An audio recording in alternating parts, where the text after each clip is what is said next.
Hello and welcome to Chats, a television podcast, season 9, Better Off Chats. My name is Alan, and I am joined by the man who looks just dangerous enough to kill a Jonas brother on the spot.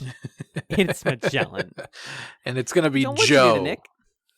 Oh, I shall replace him as the oldest Jonas. now I am Jonas. Jonas, hear me. This is my call out I'm to like a you. demon. You better watch out, Joseph Jonas. Like a demon that's risen from hell. Joe Mhm. Jonas, your days are numbered. Which one is married to Priyanka Chopra? I think that's Nick Nick. Jonas. Oh, Joe Jonas is the one who's married to Sophie Turner. Wow, good for him. Joe Jonas is the oldest one, right? Isn't that right? No. Isn't it? Or is he the middle one? Kevin is the oldest, the one that no one talks about. I thought Kevin was the middle one that no one talks about. No, that's a traditional thing. How old are each of the Jonas brothers now? No, that's just how age works. I want to know. Fuck, hold on. I need to know this really badly, think guys. Sorry. you're wrong. Kevin was born in 1987 and is 31. Joe is 29. Oh. Nick is 26. Joe's 31. So Kevin's the oldest. Joe's 31. Yeah, and he's the one who's married to Priyanka. Wow, I Chopra. didn't know Kevin was the oldest one. Yeah. This is kind of messing me up. My You whole learn something perception every of the day. Jonas Brothers is completely thrown out of whack. It's funny that now they are known for who they're married to and the fact that they have a lot of money. Whereas at the time of this episode that we're going to be talking about, it was like, They were huge. oh, the boy band. Yeah, they were huge. They were bigger than One Direction. Which They didn't no, even that's not exist true. yet. They went to the year 3000. I'm sorry to be mean, but that's objectively not true. They were bigger at the time than One Direction was at the time. One Direction was the BTS of their era. Wow, I just said a spicy thing. Oh, I'm gonna get Okay. so much hate mail. I think BTS is the NSYNC for a modern generation.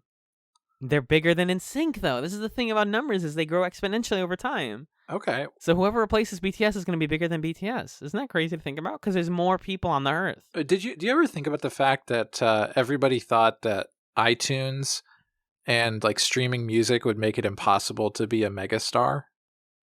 You know what I mean?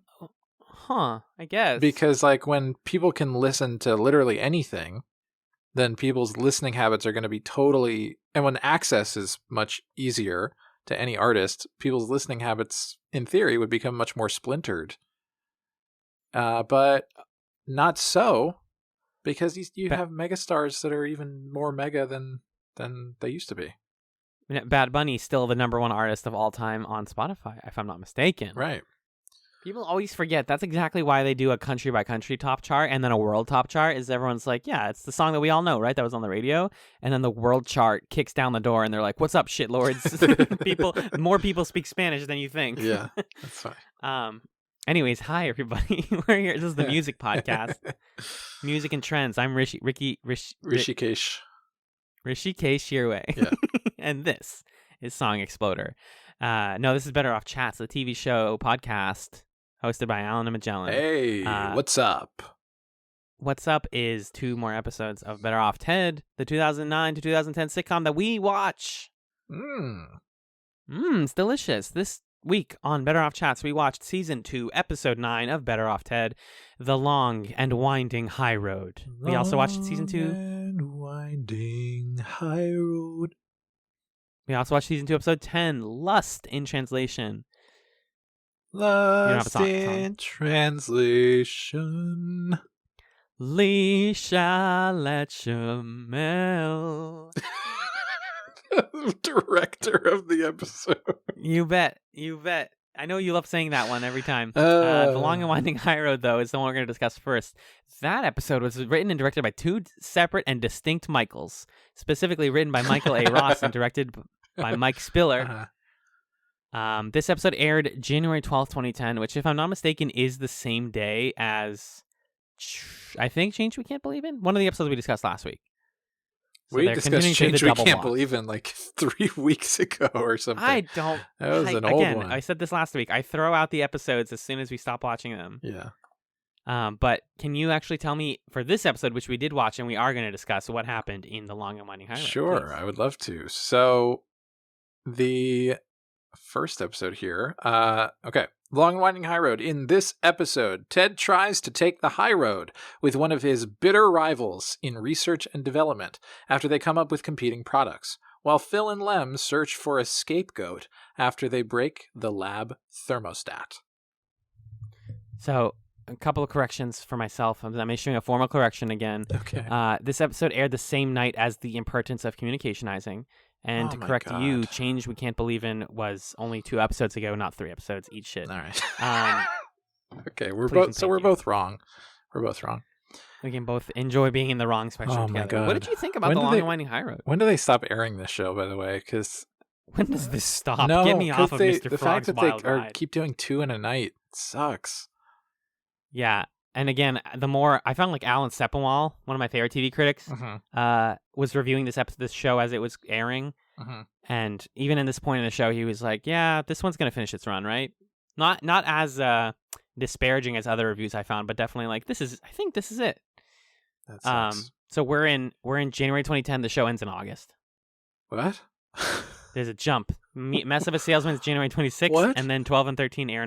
Because of remember how it was weird. The ending like didn't air. And then they just put it out randomly when they had some time. Like I think it was on streaming services and DVD exclusively. When it came to streaming DVD. Wow. Yes. Well, we'll dig into that more when we get there. Yeah. It does suck. Show was canceled too soon, but also, as we've said before, maybe not soon enough. Yeah. Well, anyway. Long and Winding High Road. I thought this episode was fine. I think it's a enjoyable one. Sort of inoffensive. I definitely liked the second one better, and we'll talk about that when we get to it. But I was amused by this episode, and I think that it uses Rose in a really fun way, and also has a kind of thematic consistency among its plots that Better Off Ted doesn't always strike. Maybe it's too on the nose because all of the characters keep saying and talking about the high road, but it works. It's a nice little kind of moral tale about do the right thing, but also the business world and various pressures of working at a corporation make you do immoral things, and then it bites you in the ass later. So I think that it works. It's not the best bit of satire, but it was consistently very amusing as an episode. I don't know. What do you think? I did a smart thing this week, and I started writing right after the episode ended, like during the credits rolling. I wrote my immediate takes. So because instead of doing outlines, I was like, I'm just gonna do my immediate takes, and then I'll base it off of that, so I don't forget what I thought. I wrote here, overall, a fun episode. Damn. It hits the beats of a fun rivalry plot with Ted and Pete. I think it's Pete Gilroy is his name. Pete Gilroy. The common theme of misunderstandings and competition is all there. The Lem and Phil plot got surprisingly dark, but managed to bounce back successfully. I like Ted being back on brand, worrying about morals and not just sex, and Veronica and Linda are still the best ship on this show. Yeah. Agreed. It's my live takes. So let's talk about Pete Gilroy, shall we? Sure, yeah. We'll start with the Ted stuff. So he's played by... I've seen that dude in so many things. You have seen that dude, yeah. Have I seen him on a chat show? Probably not, right? Not that I know of. This is yet another one of those TV actors that were like, who's that guy? The actor is Kyle Bornheimer. So you can Google him on your own time. But basically what I know him from is he was on the Comedy Bang Bang show a couple times. Okay. Yeah. Which is probably what you know him from. Probably. He was a minor character on Better Call Saul, which I also know him from, and he's been on a bunch of stuff on cable. He's one of those dudes doing the work. Yeah. Very funny, very good personality. Kind of cool to have an anti-Ted, like I was saying in my preemptive notes. It's it became clearer to me when there was also an anti Veronica that I was like, oh, they are just doing that, and I think it would be cool if they dug even more into like what Pete and that woman are doing. Like, are they having their own affairs? And is there another third waifish blonde woman for their crew, whatever? I think what I liked about that setup is that it's not presented as these are the sort of evil versions of Ted and Veronica or something. It's more like they are the dark reflection of Ted and Veronica, and to them, this is how Ted and Veronica are. Because from Pete's perspective, everything that Ted does is just as bad as what he does, right? So it's not. It's fake moralizing and backstabbing it. Whereas I think Pete is more like openly. Pete, we are introduced to by being he's the guy who goes to the office refrigerator and goes, "Is this anybody's hoagie? Anyone? Yeah. No?" And then he eats the sandwich. Mhm. Like he's that guy, and we're immediately supposed to hate him. But like you're saying, he's he's just not trying to hide the fact Right. that He's Ted without the sort of pretension of, oh, I'm a good guy who takes the high Exactly. road. Yeah, that's a good point. He goes to the honey, what is it, the beehive? Just for the daycare sandwiches and the thing. juice boxes. I liked a couple jokes in relation to this daycare setting. I'm glad that they keep bringing this back and like, I don't know, riffing on it, because it's actually working for me. And it gives a good excuse for Rose to be at the office as opposed to it being another bring your kid to work day or something like that. I mean, it kind of abandons the like work life, home life contrast that was sort of prophesied in the first episode, but I think it hits the same beats. But anyway, there's a joke where I think it's Linda is like, "Oh, Ted, I thought you didn't like the daycare thing." And he's like, "Yeah, but now that all the executive kids are going there, they're teaching really great things. Like what was it? Like music, Chinese, the weaknesses of the Chinese." That's good. And then more than one joke in this episode about being going to war with China, which is weird. Yeah, and Veronica's like, "Come on, we all saw that war. We all coming." know. And then, but the joke I really liked when he meets with Pete at the daycare place is they bond over the sort of extended universe lore of the Pioneer Girl dolls that both of their daughters collect, which feels like such a joke for the dads in the audience. That, like, you know, me watching it, I'm not laughing my ass off, but I'm sure there are dads out there who are like shaking their finger at the screen like, that's me, I'm the guy who got really into the, you know, American Girl doll lore or whatever. I just thought that was a really smart She's joke. gonna save her brother from typhoid or whatever. Yeah, it's like such a narrowly casted joke, but for the people who get it, I'm sure it really hit. And John, did you ever, or did your siblings ever have American Girl dolls? My sister had some. Yeah, Okay. I mean, we had tons and tons of Beanie Babies back when that was a thing. Oh heck yeah, Yeah, Beanie Babies. We had like a whole thing hanging off the back of the door with like pouches for all the Beanie Babies and stuff. So it kind of is an interesting marketing strategy to make a doll, and then like some of them would include the book and be like, here's the story behind it, to get kids reading and to make you invested in this doll, and it's like storyline. Yeah. And I think some of them would intersect, and I'm trying to think, is this just like you know, anime action figures but for little girls? Right. And that's why I think it's so funny that the dads are getting into it, because I think there must be dads who are like, okay, this is the one universe that I have the time to invest in and learn about, so this is my thing now. Yeah, I just thought that was a smart joke. Yeah, and the way that they bounce off each other is pretty fun. Yeah. Like they're different enough, both physically and the way that they speak, that you know, it's not just like Ted 2, but they are similar enough in ways that matter. Like the way they take care of their kids, and like he says, you know, Ted's saying, "Wow." He's like, "Pete, it's really weird that you just like come up to the children's center like for no reason, like just to get the food." And he's like, "I do have a daughter. Why don't you think I have a daughter? What am I, weird? Like, I'm you. You're looking at yourself." Right. It's the Spider-Man pointing to himself meme is what it is. Right. But the technology that they end up competing over in this episode is basically a weightless magnet, like a wearable weightless magnet that allows children to float around like they're in zero G. Yeah. And the two different pitches are Ted and Veronica have a vest. It looks like a combat vest, but the sort of puerile complaint that the others criticize him for is that it looks like it has lady boobs. It's got nipples. Because why not? And then they're like, no kid's going to want to wear that. That's so stupid. My problem as Alan watching this, maybe kids would want to wear a vest, but not one that's like adult sized. It's huge. Yeah. So that's my issue with this whole thing, is that the main purpose of what the tech they're developing is for kids to use it, which doesn't make sense for Viridian Dynamics. And Veronica is the one who's like, oh, by the way, this would have some military uses too. And isn't that always the first thing for them. I don't know. Well, That just, it doesn't, it felt like the only reason that they were saying it's a thing for kids is so that they could do the bit where Rose is in the focus group, which is great. It's pretty funny, but that kind of broke the fiction for me a little bit.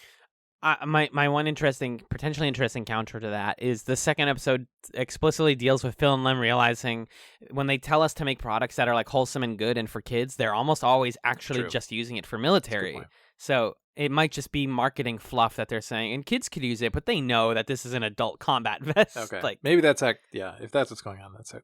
you know what I mean? Like, Yeah. you say it's for kids because that's how you get funding for it, but it's not for kids to use this for, like, Yeah. they're gonna have fun with it. Right. And Veronica makes jokes about going to war with China here, and we get to see Pete and his. I don't think the other Veronica person gets a name. I'm not She's sure. just Yeah, I don't remember. Pete's Veronica, basically. Yeah. We get a fun montage of them like back and forthing insults at each other. I loved this. I was so happy to see Chet again. I think Chet is my favorite Better Off Ted character, the boss guy. Who? Oh yeah. The one who's like he's so easily influenced by whatever anyone says. Yeah, it's really funny how easily he's turned, and he's like kind of coy and shy in this meeting. Yeah, like when someone makes a joke about the other person's thing, he gives them a little smile, like ooh. Oh my god! Shouldn't laugh at that. Oh boy! I said a nasty word. He does so much with just his face in this meeting. It's really, really funny. If you missed what this guy was doing, you got to rewatch this whole sequence and just watch everything he does, because it was really hilarious to me. And every time he's on screen, I crack up. And it adds a good layer of comedy when you have the joke going back and forth, but you also get to watch the person reacting in universe to the joke. Yeah, because the jokes that they're making are not funny, right? Yeah. But the context of it and the way that the characters are interacting is actually what's funny about it.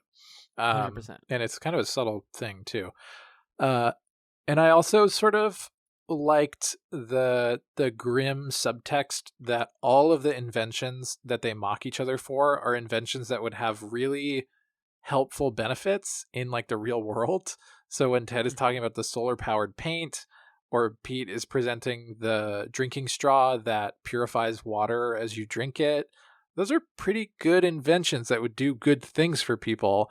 But both of them, Ted included, are just so driven by their egos and wanting to win that they torpedo these projects that, could do some good, which I think is it's a pretty damning indictment of Ted as a person, and adds to the comedy of that scene for me. Right. It's one of the common underlying threads of Better Off Ted is that, like, we're going to joke about, like, this would actually be really useful and good. But anyways, that's stupid. Why would kids want to drink out of sewage water? And it's like, because sometimes they don't do the one extra step to go, because sometimes that's the only option. Right. Because it's a satire and it's a comedy and they're not trying to say that. But yeah, I like that stuff. Yeah. I imagine the thing with the straw, if we're really trying to talk about like QA and all that, is there's just more efficient ways to do exactly that. Like, making it a straw is what is inefficient. Yes, you should come up with something to purify water for children who don't have access to other resources, but like a straw, even though it's kind of like a thick ass straw, just get like a whole plant or something. You can make this way bigger scale. Yeah, sure. I just think but they're not trying to make a real product here. Yeah, anyway. It's just like a sci-fi show or whatever. And then the counter to the vest that the other team has is like clearly a diaper, or like the thing that you put kids in when they sit in a swing. Like Batman or something. Yeah, yes. And they're like, oh, they're trying to make jokes about it being a diaper, but Chet's not taking it anymore because Chet's very particular about his jokes. I thought it was really sharp writing the way that they set it up. Like Ted does an effective joke, but then Ted sets it up to say that Veronica always tries to get in on it and she's so bad at it. And Veronica's jokes it's really, really, I feel like it must have been a really tough writing task to get this exactly right, where it's something that Veronica's saying that's so banal, and not outlandish or offensive, but just like so banal that it's not funny, where she's like, hey Pete, our kids, are those disposable, or do you have to wash it every time? It's like, that's not funny. Come on, that's just real life. So I thought that whole thing, the whole sequence, the montage, Veronica's bit, it was all really good. Probably some of the funniest stuff in this ep, at least. I think it was the funniest part. Yeah.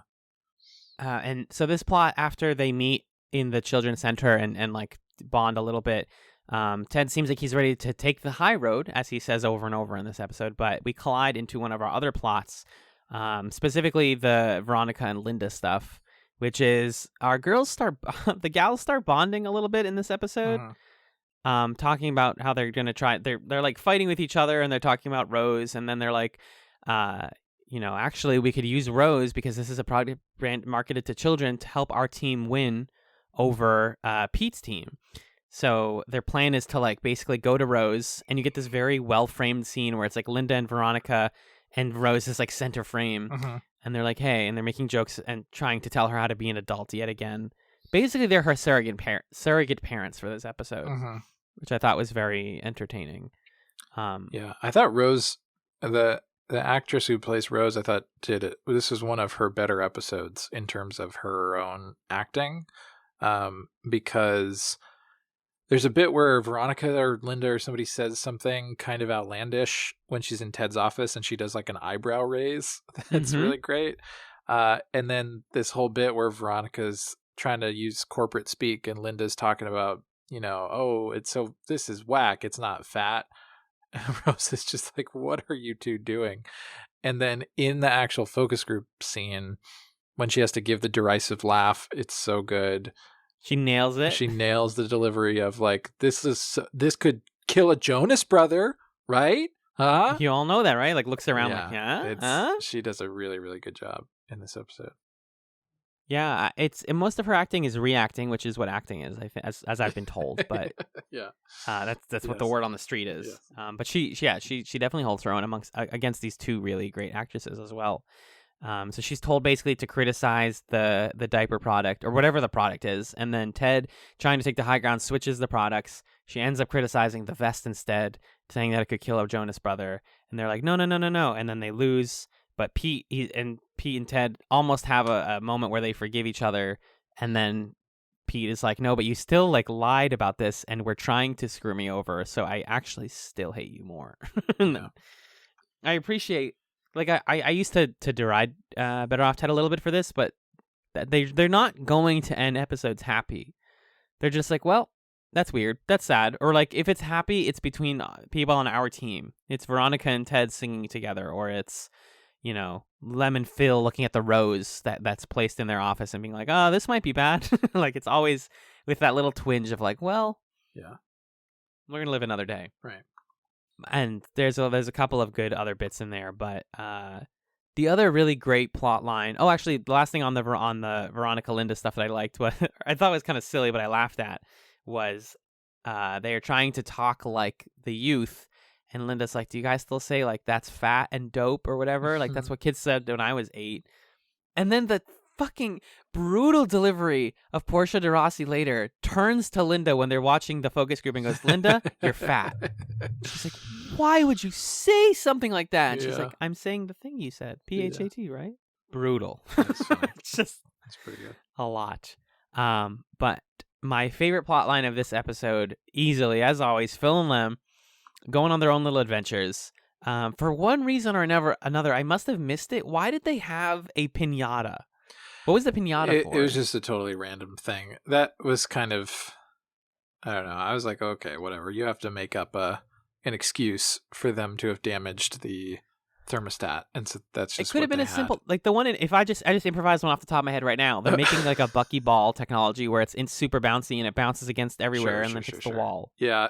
That is kind of annoying that there's nothing scientific about it, and they weren't trying to turn the thermostat into something or something like that. It just they hit it because they were. Why do they have a comically large thermostat in the corner of their office? Yeah. Like that's not a good idea. It is what it is, right? But the thermostat breaks and they freak out because if they tell the company, then they're going to blame them and probably punish them, as Phil says, by taking away their gym membership, which I thought was going to reference the episode where he was at the gym. And like trying to flirt with the girl unsuccessfully, but It was more just like, yeah, he doesn't. It was like every exercise you do at the gym is jazzercise. Yeah, Ted was like, no matter what class you were signed up for, you just went to jazzercise. I love it. Yeah. I love it so much. Yeah. Phil gets more time to shine in the second episode, but he was quite fun in this one. Mm-hmm. And then it gets really dark. Like I was saying earlier, Ted is telling them to take the high road, and then they back and forth talk about like, no, I don't want to take the high road. I don't want to take it because it's high. And then Lem turns to Phil and goes, yeah, I know. We could fall off. And the high road is a bad place. So they instead decide to pin it on Patricia, sweet, innocent Patricia, who did literally nothing wrong. Yeah. And they crank it up to like HBO mode. And she's like, it gets my God, pretty dark. Yeah, they like almost let her spend $2,000 to fix it herself. Yep. And then the thing that gets them to tell her the truth is she's like, okay, my ex-boyfriend would do it for free, but he wants me to have sex with him. And Phil still almost goes through with it. It has the He's like, grim, sex is good, right? The grim line, of like, well, sex is good, right? And she says, not the way he does it. Oh, what? God, that's horrible. What is that? Horrible. What did you mean? And then they come clean, but yeah. And then she, like, what I would do in that situation is like, well, you each have to give me $1,000, and also you have to fight each other, and I want to see you guys kick each other's ass. Why? Yeah. Because why not? I thought that was really great. Yeah. Just, of course, that's what anybody would want from Lem and Phil, is to just see them beat each other up. Right. That's pretty good. And then Lem is like, you're never going to get us to fight each other, and Phil just turns and clocks him in the face. Yeah. It's like, good. Yeah. She walks away. This is a pretty good episode for people writing their Lem and Phil fics, I think, because... Yeah, this is the Lem and Phil one with a little bit of Veronica Linda, and then the second one is all Veronica Linda all the time. Because you've got this where it's like fight each other, which it feels like something. Phil just clocking Lem seems to add a little energy to the idea. Phil is like constantly sexually frustrated with Lem not noticing him, And then the fact that you see them sweaty and shirtless, wearing only their lab coats. It's kinky, my dude. Yeah. It feels like people were like, okay, thank you. We know what people want. Thank you. Jonathan Slavin in a deep, it's not even a deep V-neck. It's no shirt under his lab coat, which is the ultimate V-neck. Right. And then Lem literally unbuttoned, just showing everything off. It's great. I had a great time. This was good for me. But yeah, she extorts them, and then they like freak out, and then doesn't it loop back around? How does it loop back around to them? I think that's it. I think that's where that ends. Right. And then the button on the episode being really weird and brief. I like thinking of the buttons as like, well, we have one more joke that we wrote that's like probably not funny or weird or good enough to make the main episode. Mm-hmm. So Linda and Veronica are like in the children's center, and Linda's telling a story she referenced earlier about the time she like slept with her cousin. her cousin's husband, I think is what her cousin's husband. Yeah. Yes, that would be less weird. You're right. And then Veronica has to be the one who's like, no, not today, not now. But yeah, it's like you said, when the show fires on the right cylinders and all the themes like line up with each other and the plot lines work, it's great. Yeah, it was good. We literally can't, like, I was trying to go through just the Ted and Veronica plot, and the fact that it does hinge on the Linda Veronica plot is really cool. Yeah, that there's that interweaving. Yeah, I agree. So I think this one's really good. Did you have any stray lines from it? Let me skim. I feel like we hit most of them. There's a bit at the beginning where Ted is showing how great of a guy Ted is, because he accidentally gets 2 candy bars from the vending machine, and then he gets on the ground to put one back, and Patricia goes, Ted on his back straining with effort. I go, that's an image I can picture later, something like that. Yeah, it's phrased in such a safe for cable way. She's basically like, I will recall this image later. Oh, gross though. I don't know. Whoa, it was intense. Let's see. Oh, I have one. Okay. When Veronica is going up to Linda's desk to talk to her, and Linda gets startled, and she's like, Veronica, you don't make any sounds when you walk. Are you Batman? And then for the third time, Veronica references Gandhi. She's like, I'm like Gandhi. I'm quiet and like placid all the time. And it's like, I totally understand the joke. She references Gandhi in a different way. She calls Linda something related to Gandhi. But her joke there was when Linda's like, "You're so quiet," she's like, "Oh, then my training at the monastery is complete and I'm ready to avenge my parents," which is like a Batman Begins reference. Yes, you're right. You're absolutely right. She didn't say Batman, but she said that. Yeah. Yeah. Which is pretty funny. Very 2010.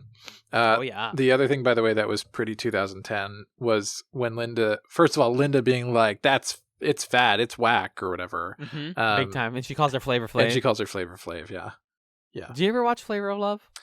No, but I know what it is. But I don't think I've ever watched it. There was an era of like 2005 to 2010 VH1 reality shows. They're just the worst. Yeah, you don't really get as much of people like trying desperately to make something work in the reality space anymore. I feel like everything now it's either doesn't exist or it's like a more polished thing. Well, so a lot of that stuff just got so controversial because you know, The Surreal Life. That was the one that I was talking about with some friends recently, where it was like Steve from Smash Mouth hosts a show where a bunch of washed up celebrities live in a house together. Oh, God. And there was one where like Vern Troyer was on it, but he was like super drunk and like got up in the middle of the night and was like humping something. It's like it's kind of sad. It reminds me of like I watched a lot of those, but they're all really depressing. Yeah. Because it's exploiting people who are in a difficult part of their career. But I digress. Yeah. Neither here nor there. I wonder sometimes if there's any reality show that could be chatsed. You know what I mean? Obviously not not The Surreal Life, but I wonder if there's one. I don't know. The Genius has inspired me, has convinced me that there is podcastable material in like reality game shows at least. Mm-hmm. And I know plenty of people like do The Bachelor, but that's not really our vibe. So I think there is one. I don't know which one exactly. Yeah, I think I don't know if there's like a self-contained thing, right? Because like I could see someone doing a Survivor podcast or something, or the Bachelor or whatever. But I don't know if there's Survivor just hit Netflix, by the way. Oh, I'm not gonna watch it. But no, absolutely I used to watch Gilmore Survivor. Girls, Yeah, but anyway, yeah, that's what I got on this episode. I don't think I have anything else. That's fair enough. Oh, there was actually, so briefly, the fact that I forgot to mention it. Two more lines. I'm sorry. I actually have more lines. Yeah. There was a Viridian Dynamics ad. Yeah. Which is about doing the right thing. The joke here is almost perfect, right? They're talking about like, we know that doing the right thing exists. We don't know what that means. We know what wrong is. Actually, no, we don't. And then it's Viridian Dynamics, right and wrong. It means something. We just don't know what. Which is like, it's almost perfect, but then that's like one line too long. Like if they just said right and wrong, it means something, I would have been like, that's fucking very funny. I love that. Yeah.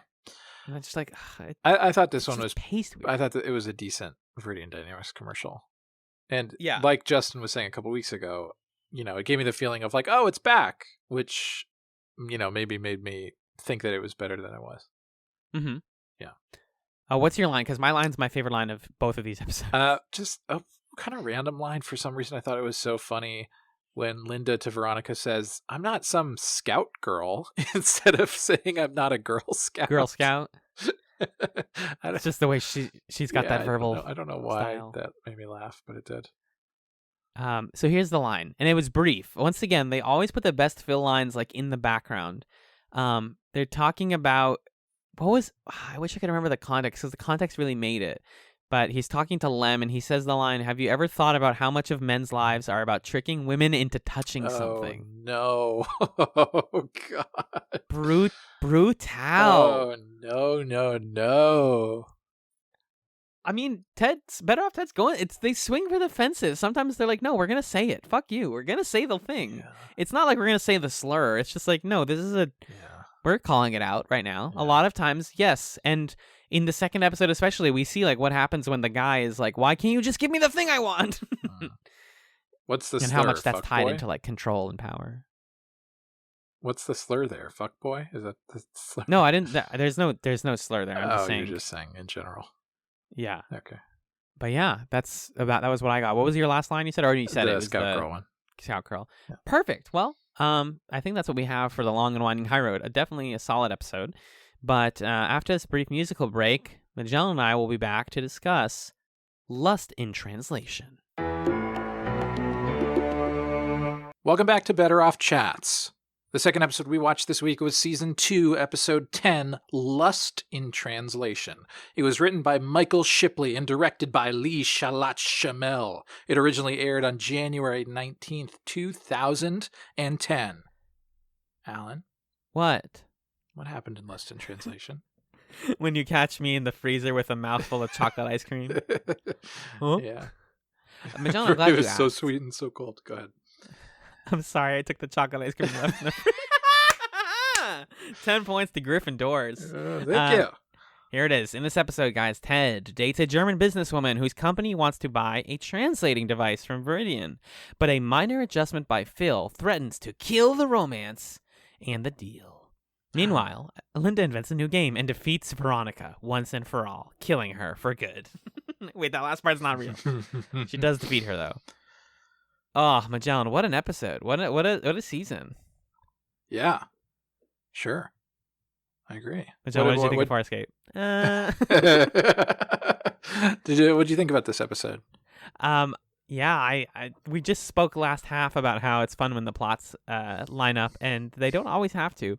Can you find the connection between Linda Bagel and this hot German seductress? No, I cannot. Well, the romance, I guess. Yeah. The romance of it all. Yeah. Yeah. But otherwise, no, I'd say there's not really a thematic connection there. Dominating? Power dynamics? I don't know. I mean, there's they sort of draw this connection about like hubris or ego or something between Ted and Linda and Veronica, kind of. Yeah. But I guess it works. I don't know. I definitely liked the episode overall. This one doesn't benefit from like all of it connecting nicely. Right. But I really liked how this episode started. And that's specifically where Phil and Lem are realizing that all the they basically have that moment from whatever, I don't know what show that's from, but it's a meme from a British sitcom where he's like, "Are we the baddies?" It's like two Nazis looking at each other. And they're like, "Wait, they use our stuff for the military?" And it's like pretty, I guess, a little bit more self-aware than the show usually is. Yeah, you're right. And they're like, "Wait, all this stuff is like, why would this kill people? What are you talking about?" And they go down the line, like on the shelf of all the different inventions, and they're like, deadly, potentially deadly, definitely deadly. Like, the one that was the funniest to me was when Ted points out the like skin peeling ray, and they're like, "That's just supposed to peel oranges that are across the room or whatever." And he's like, "Well, it peels people across the battlefield." Yeah. Yeah. I thought that was funny. Yeah, that's the show basically saying what we were just talking about last episode, which is no matter what you intend for the device to be used for, it's probably going to be bought out by the military. Not like every single thing, but that's like one of the most popular uses of sort of ahead of the curve technology like this. Couldn't find a better word for that. Innovative. And so I liked that. There was also a really great joke in there about I always get sick around inconvenient truths. That's why I couldn't stand that Al Gore movie. Mm-hmm. Yeah, it's kind of funny. He got it wrong though. He didn't say inconvenient truth. He's like, I don't like uncomfortable truths. That's not the movie. Yeah, it's one of those things where like if you're gonna change one of the words, you should change both or neither. Exactly. Yeah, the joke didn't quite land, but it was funny. Speaking of jokes that don't land here, we also have Veronica, who's talking about the Germans plot line, which I want to get to probably first because it's the silliest. And she's like, "I can't wait, you guys. We're going to create a Führer across Europe. A Führer that will sweep across Europe." And the subtitles say F-U-R-O-R. Yeah. Did you like this joke? Did you laugh at this? Or were you like me? You're like, come on. No, I didn't laugh at it. I didn't laugh at any of the German jokes in this one. It's so weird. Why are we doing jokes about Germans? Well, the thing that doesn't work about that joke is it's not clear what the right word is of that. If it's like a pun or something. Is it fervor? Is that what she's going for? I think so. It doesn't quite read, so it doesn't really work. And then when Ted sees the hot lady and he's like, "Pots damn," it's like, okay, come on. I didn't even catch that one. That's dumb. Yeah. Yeah, all the German stuff. And then what's the woman's name? Greta. I have her written as Fraulein Cheekbones. I think it's I believe. I think it's Greta, I'm pretty sure. Someone calls her that, yes. Greta, yeah. Yeah. So Fraulein cheekbones is funny. Okay, yeah. So let's start with this plot. So essentially, the way it goes is Ted becomes smitten with a German executive who's trying to strike a deal with Viridian, and she Her doesn't. English ain't that good. Yeah, she doesn't speak fluent English, so she's always saying stuff that sounds like sex things. You Which want to eat me, Ted? You want to yeah, sleep which me? I did think was funny. I like it when he said, "I can't wait. We're gonna spend a night teaching you the word with." Yeah, because she says, "Eat me and stomp me," Yeah. which are both good. And I like that her first line is, she's like, "You and I do it. I hope the coming together." We're literally saying the German stuff is dumb, and now we're laughing at the fucking German. No, those jokes I think are funny, which is different than like the German... language stuff is funny. The cultural stuff is less funny. Yeah. Totally got you there. Right. And yeah, so the thing is, like, they can't really communicate with each other. The technology that Lemon Phillip developed is this communicator thing. When you strap it to your chest and speak into the sort of Alexander Graham Bell mouthpiece there, it translates for you. But at first it comes out as a sort of demonic robot. They say it sounds like a 50-foot tall killer robot. Hell yeah. Voice, which is awesome. And then the sort of main comedy of the plot is Ted finds himself in an intimate situation with Greta. And then she's like, "Look, your scientist guys fixed it. And they changed the voice. So now we can use it to talk to each other." Perfect. And no issues. no problem. And then the voice that comes out of it is Phil's voice. I thought this was very funny. Honestly. They use it so well because it's really funny. As I understand it, Jonathan Slavin is fluent in German. So when they Ted speaks speaks make it into seem it that way, yeah. When Ted speaks into it, it spits out him speaking. It spits out Phil speaking fluent German, and then when Greta talks into it, it's him just being Phil, and that makes Ted super uncomfortable because she's like, "Oh, take me, Ted, sleep with me," as Jonathan Slavin is doing it. Yeah. Oh, this is incredible. I love this. It's really good. It has the same delightfulness to it as when you're watching a Whose Line Is It Anyway episode and they're dubbing over like a muted movie or something. One of my favorite Whose Line games, by the way. Yeah, it had the same fun for me. So anytime that and Jonathan Slavin is so funny and just delivers every line perfectly. Every time that there was a bit where his voice was involved, I was laughing pretty hard. They're in the bedroom, and take me, Ted. The music is so loud, Ted. She always ends it with his name, which makes it so much more intimate. Yeah. And so Ted goes and yells at them the next day, and is like, "Phil, why is it your voice?" And Phil's another joke that really made me laugh out loud, especially the second time, is they're talking about how it had to be Phil's voice because they already had his voice on file from when they tried to make a talking frying pan. Mm-hmm. But the two problems with the talking frying pan are it would scream when it was being used. So rude. And the other thing that really made me laugh is that the talking frying pan was overly critical. Really? That much butter? You're going to use that much butter? Do you need that much? It's like, excuse me. Yeah. And then the kind of final big joke that this culminates in is Greta gets sick of Ted because he's so awkward about the Phil voice stuff, which is understandable. Mm-hmm. And she tries to be understanding, but not that hard. She doesn't really put that much effort into empathizing with him. And then he eventually reconciles with her at the end, and they have sex in his office. And through the walls, Linda and Veronica hear it, and it's Phil's voice being like, "Oh, yes, take me, Ted. Yes, you're so good at the sex." And Linda has been... I love it when characters follow the logic of what information they've actually received over the course of an episode. And so Linda has not encountered this invention at all. She doesn't know what's going on in the main plot. So to her, it sounds like Phil and Ted are having sex with each other. And she's like, "Oh my God, what is happening between Phil and Ted right now?" So yeah, I overall, I just thought every single beat of this Ted plot was one of the funnier. Maybe obviously there's no point to this really. There's not really a satirical take, but it for beat, joke for joke is one of the funnier plots that the show's done. I think. I definitely agree, and I think that scene was really funny because they didn't belabor her freaking out about it being Phil and Ted's excellent sex venture, if you will. Pause for laughter. My notes here say pause for laughter for 30 straight seconds, I guess. Oh, I shouldn't have tried to take a sip of coffee in the middle of you talking. Oh, God. No, I thought that stuff was handled very well. They could have gone really stupid with that, and they managed to make it work. If I were to extract any blood from the stone, which was a reference I was not able to make last week because I was... that's what you were trying to say. Yeah, no, was that on the metric chats thing? Or was that on this? Oh, was that on last week's episode? Last week's episode. Okay, yes, sorry.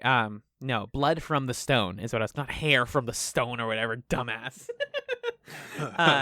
Which is that the Ted and Greta plotline is once again about like masculine control, because basically what he's saying, and she tells him this, is like, you don't want me to talk. Like, she's not. It's really easy in a more dated version of this plotline to have the woman be like, what do you mean? Don't you want to be with me? But she's like, Ted, do you want to just like have me as a sex object and not listen to me and like understand my interiority? And he's like, kind of. That's kind of what I want. And I don't know. I think she's being a little unfair, though, because she's saying, like, come on, don't you want to talk to me? Is that more important to you than the discomfort you feel having sex listening to your friend speak to you? And, like, come on, that's not fair. It's really, I don't know. If I was having sex with someone and... Seems fake, by the way. And when they spoke, it translated into your voice. Oh, that'd be sick. I would not want to do that. What do you mean? Because it would be weird. Okay, I guess I just don't think it would be that weird. But also, the next jump of that conversation, if this was real life, would be him saying like, "No, it is really weird for me." And he would say, "I do respect I do want to hear what you want to say, but in your voice, not in his." Right, and it's just it's a classic sitcom thing of like he can't quite express that that well because we need the beat where it falls apart before they reconcile and fix it. Ted gets himbofied whenever sex is involved because that's what led to him saying that he was of Native American descent. True. Yeah, that's true. He goes full dum-dum mode. And I respect that because the same thing happens to me all the millions of times that I do the sex. But I just felt like that it was like going up to the line of saying something and then it was like, whatever, fuck it. And I think that's fine. Like, Better Off Ted can be satirical when it comes to technology and corporations, but I don't need it to like dive into the sexual relationships of corporate romance. Yeah. I also found it, I don't know what the word is. I guess interesting. I don't know, but certainly it's worth noting that things work out fine for Ted in the end. Every other episode where he sort of tries to stake a moral claim or like, this is how this is going to go or whatever, it blows up in his face, like the last episode. But in this one, he says to Veronica, oh, things are going to be fine. It's me. It's Ted. I'll figure it out. And then he does. I always figure things out. And it goes fine. There's like a little rough spot, but there's ultimately, it goes great for him. Yes, I think we said in the pilot that it felt like Ted's superpower was that he can be consummately affable and like a good listener and follow orders well. He also just has the ability to sweep problems away like they're nothing, like they never existed. Yeah. Which I think is more of a magic power than like any other thing that he's able to do. But it's consistent lately, especially in season 2, where he's like, plot's over. We took care of the shipping problem and nobody has to overwork ever again. And you're like, okay, we're not going to... I think what I find notable about it is that in sitcoms, often what we like to see is main characters, have hubris or do something dumb or be mean and then get punished for it. Yeah. And in this one, Ted really faces no punishment whatsoever. And also I kind of didn't need him to, because I don't know, I was charmed by his situation. I thought that he wasn't that far in the wrong. Maybe he was a little cocky, but he wasn't actually using her or anything like that. So, and it worked for me. I actually still like the plot. So it kind of like breaks some sitcom rules and still functions. Also, let's be Honey Nut Realios here for a sec. Yeah. I know why you remember this episode from when you watched it originally. It's because It's a pretty lady and him doing sex stuff and like talking about, and the language stuff is what makes it really funny. No, I think I remember it because the Phil being the voice bit. I didn't remember that specific point, but I think I remembered it being a particularly funny episode because of that. And that's like to me, and it seems like to us, top 5 Better Off Ted gags is Phil's voice coming out of a beautiful Fraulein cheekbones. During sex. It's just so clever. And the prop being like the translator is not a simple chip. So dorky. It's like a backpack phone or like the Ghostbusters. It's like Flood or something from Flood. Yeah, Mario yeah. Sunshine. Ghostbusters if you were born in the 80s. Flood if you were born in 2005. Right. The Zoomers. Yeah. And yeah, it just was so funny to me that they were like, we have infinite technology and capability, but our translator is a sousaphone, whatever. Yeah. But yeah, and I do. It's cool that the Linda Veronica plot does bump into that, but not in like a thematic way. Just literally like bagels go through the vent so that they hear that. That's the extent of it. I think the only other thing to say about this main plot is that we called it exactly right, that the woman he was involved with would be a thin blonde woman. Of course. Better Off Ted really has a problem with that. Yeah. That's like a really glaring issue. But anyway. It's the Scrubs problem. It's the like Western television from that era problem. I suppose so, yeah. Every time JD has a new girlfriend, it's another hot blonde girl. And every time Ted has a new girlfriend, it's another hot, thin, blonde woman. Every time. Yeah.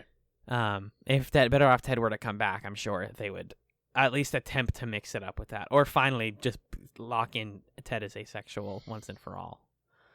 He's not. He's not. He's super not. It's like idealistic of me to say that. It honestly feels like there are some days where he is, and some days where he's like hypersexual. Yeah, exactly. I don't know. That's what I'm saying. Last episode, the first one we discussed this week, no romance, no talking about romance. He's just like, I want to take the high road. And this one, he's like, blonde lady, big boobs. Right. Ted is well, but here's something. If you like themes or overreading into sitcoms, which is what we do here. I guess so. Yeah, hit me. He adapts to the situation. Part of the reason he's attracted to her is because it's a good business deal to get with her. It's going to help him make the business deal happen. If he's a consummate businessman, then ultimately what he really always wants is to do good business. That's his like fundamental motivation, whether it is because of a woman or not.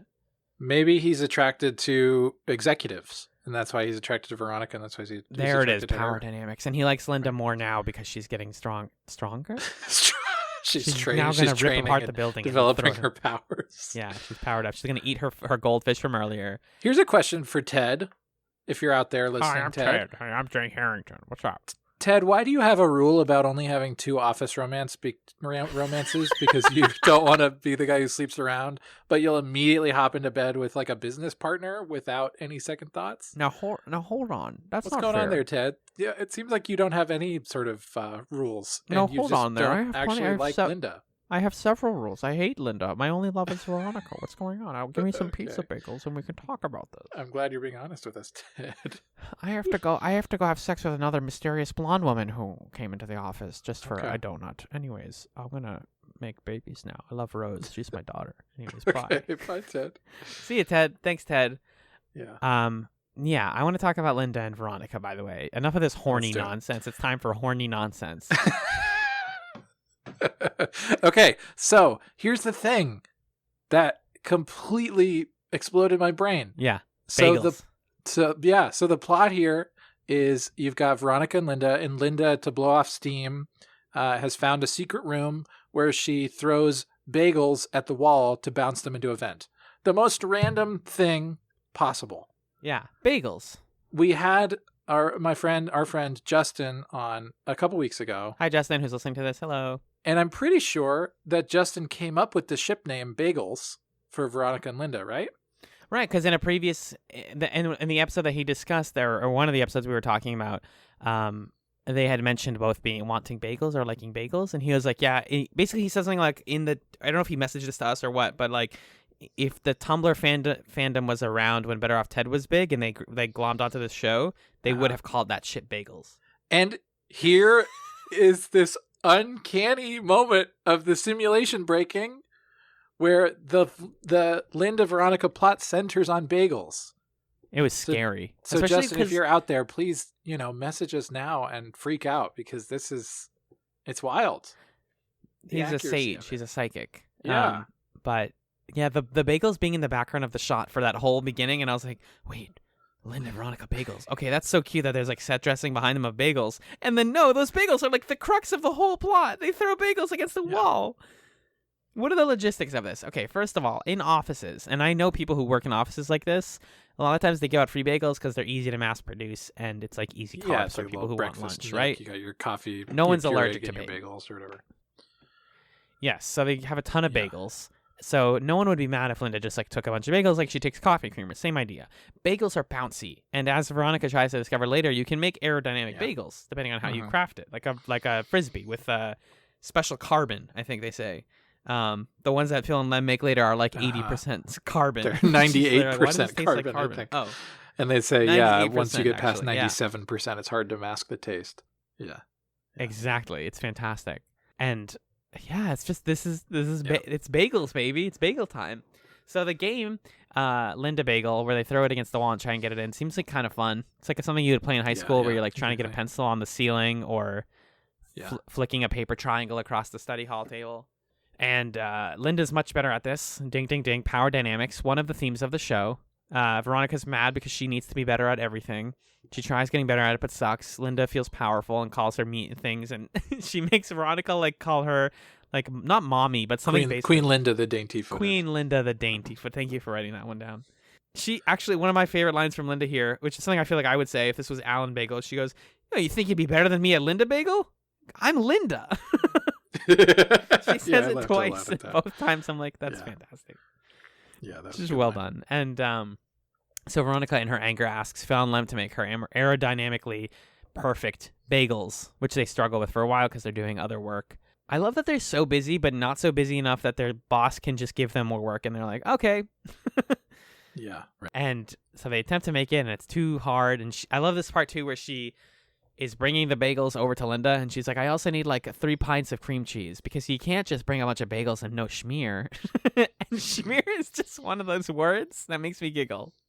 Yeah, it's a good punchline word. Mm-hmm. And so she tries to bring them, and then it's still close, and she ends up losing on the last shot. And then they go inside of the vent to get the bagels. Or no, she wins. I'm sorry. She wins on the last shot. Uh-huh. And she goes inside and hears Ted and Fraulein Cheekbones doing the dirty nasty with the voice of Phil. And she tries retrieving the bagel, and then it just becomes like a cartoon, and she like breaks the vent, falls through, and Phil and Lem are like, is this a good time to talk to you about some stuff? Yeah. This is just this whole episode is like just the most cartoon jokes only, no takes allowed episode of Better Off Ted, and you'd think that I wouldn't like it because of that, but for some reason I let it all go and I had a good time. I think that tone is why this was my favorite end of episode button that we've ever had. It was pretty good, yeah. They're like, at some point somebody calls Ted a stooge, or they're like, oh, he's like this part of the Three Stooges. I forget what the context of that was. But he's like, no, I'm not a stooge. What are you talking about? And something like an aerodynamic bagel comes at him from Phil and Lem. And he goes, wise guy, see? And he does his best curly and mow and like chases them around. That was really well done. I actually wish that was a whole scene and not just the like 10-second thing as the credits are rolling. To maybe try to reconcile this episode with some of the critiques that I've had a little bit and not be totally what's that word when you contradict yourself? Hypocritical. Contradictory. Is hypocritical. I think that this episode does a good job of making Veronica funny without making her likable, because she's just so hell-bent on winning and crushing Linda. And it's funny, but it doesn't like kind of change her character in the process of doing that, because the instant that she looks like she's going to win, she starts calling Linda meat. And then she just starts calling her chicken bone. She's like, come on, chicken bone, chicken bone, chicken bone, chicken bone. Yeah, she's just not she's not particularly likable in it. And so I don't know, like Linda also is like being kind of shitty, but it's funny. So I think I liked it better than episodes that try to get a sort of tender moment where it doesn't feel earned. But it also, I think, a fair criticism of this episode is that it doesn't really like make any sort of point necessarily. And maybe it could, right? Yeah, I don't know what it would be in this case, but yeah. But yeah, it definitely opts for more jokes, and I guess I'm okay with that. Sometimes with the podcast, yeah, it is a little tough to be like, okay, what are we doing here? But Yeah. I'm enjoying Better Off Ted week to week a lot, and even when an episode is like completely balls to the wall jokes, I'm like, yeah, this was good. I laughed at this, Yeah. and that's okay. Right. But that's what I have. I want to hear. I see here that you have a bunch of good quotes. We didn't really talk about the Phil and Lem stuff too much. Oh, I forgot. But I don't. What is the Phil and Lem stuff? It's really just them kind of agonizing over the fact that they don't want to be evil scientists. I guess that's it, right? It's funny to me that they have never thought about this before, because they've literally given presentations about like military weapons that they've created. So yeah. It's a sitcom thing where character development sometimes only has to happen when you feel like it. It doesn't have to happen in linear order. True. It just is like, today we learned something about them. This could have happened in episode 2. Yeah. But yeah. It kind of exists in this timeless state because of that. And it helps to explain, I think, why two guys who are as affable and nice as Phil and Lem and kind of unassuming would willingly go along with creating deadly military weapons, is because they just didn't think about it really at all until now. The company does a good job of convincing them not to think about it and just be like, you're inventors, you're scientists, we love you, wear your jackets and work hard and collect and go to medieval jousting or whatever. Yeah. But yeah, I do have a few quotes. I actually folded your quotes for you. Folding them. Thank you. You're welcome. So at the beginning, Ted comes in. This is for all you 2020 livers out there. Ted comes in and he says, "Hey, cats and kittens." So he saw Tiger King early, right? Ha! Right? Come on now. I didn't watch Tiger King. Oh, I didn't watch the whole thing, but there's a bit where someone says, "Hey, you cats and kittens." Oh, okay. Yeah. So early quarantine nostalgia. Yeah. Remember March or April or whenever that was. Uh-huh. Remember when we all watched Tiger King and The Last Dance and we were playing Animal Crossing? Woo! Good times. That aged fast, huh?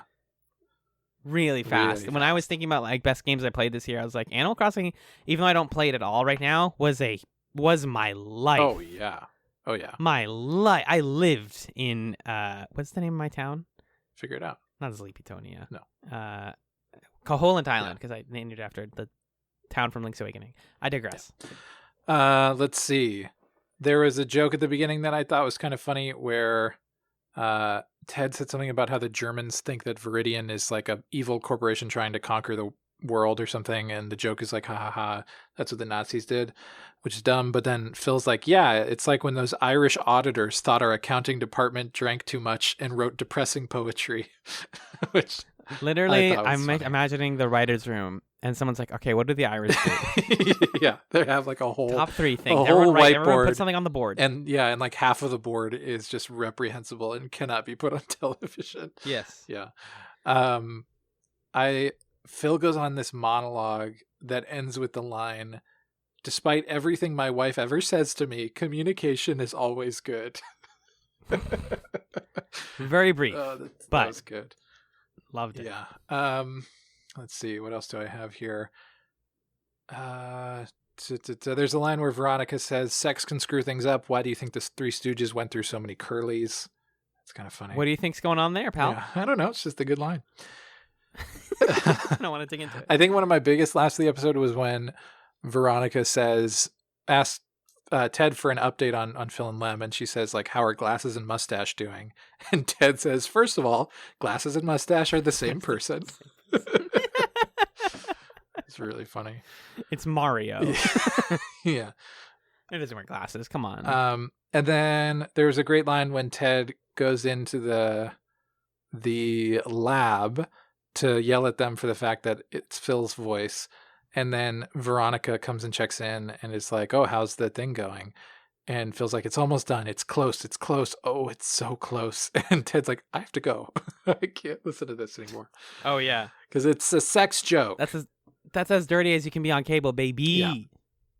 And that's everything I got. That's lust in translation. Oh, also canonically, we've learned for all those bagel shippers that Linda possesses 2 out of 3 qualities that Veronica looks for in a partner. Which are? I don't remember, but Veronica says them. I didn't write it down. Yeah. So a little more fuel for the fire there.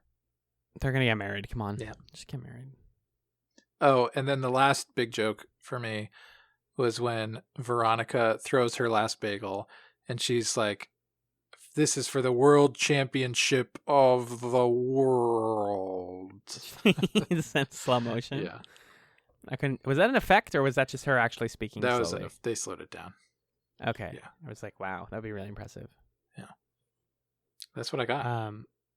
Listen up, Megan. We got more episodes of Better Off Ted to watch. We do. Yeah. We're not done yet. But only a few more. We're not done yet.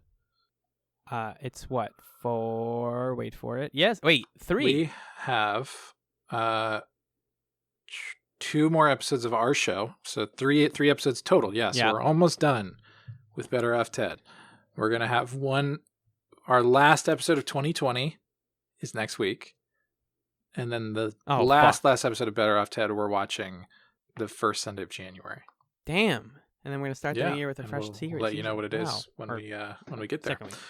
But for next week, we are watching the next 2 episodes. Hello. Sorry to interrupt you there, Magellan. This is Future Alan interrupting because the audio from this point onwards in the episode kind of went to crap.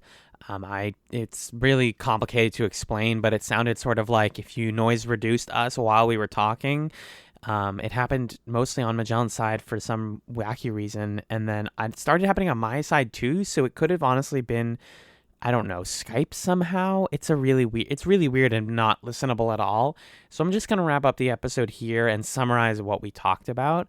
Next week on Better Off Chats, we are watching, as Magellan said, the next 2 episodes. They are Season 2, Episode 11, Mess of a Salesman. Ted helps his brother get a job selling lab equipment. Veronica receives an award from a charity for girls that Viridian supports. And all I said there was, wow, Ted has a brother.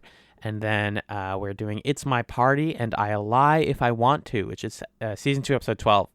Ted learns how to navigate the kid mafia after Rose is invited to a play date with Chet's daughter, and Veronica is forced to find her own way into the club. And then both of us popped off very excitedly for more Chet content. Then Magellan turned it over to the plug zone, which, if you haven't heard an episode before, is basically the following.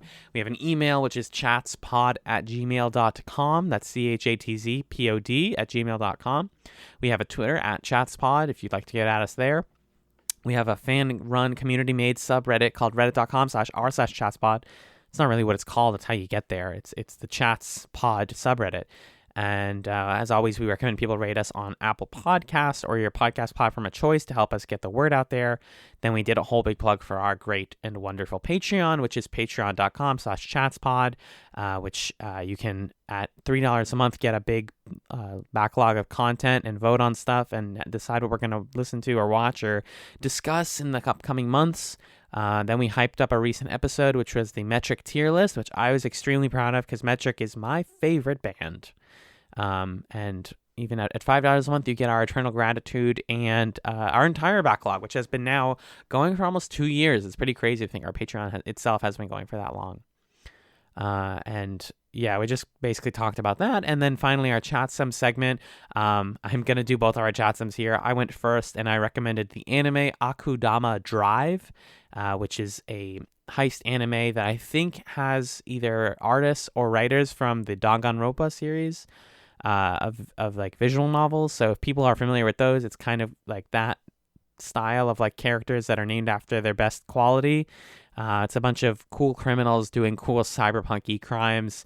It's very goofy and it's not very deep, but it's very pretty and I enjoy it a lot. It's a currently seasonally running anime, so as of this release, I think the last episode either just came out or is about to come out.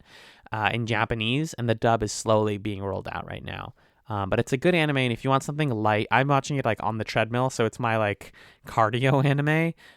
But it's really fun, and I recommend it.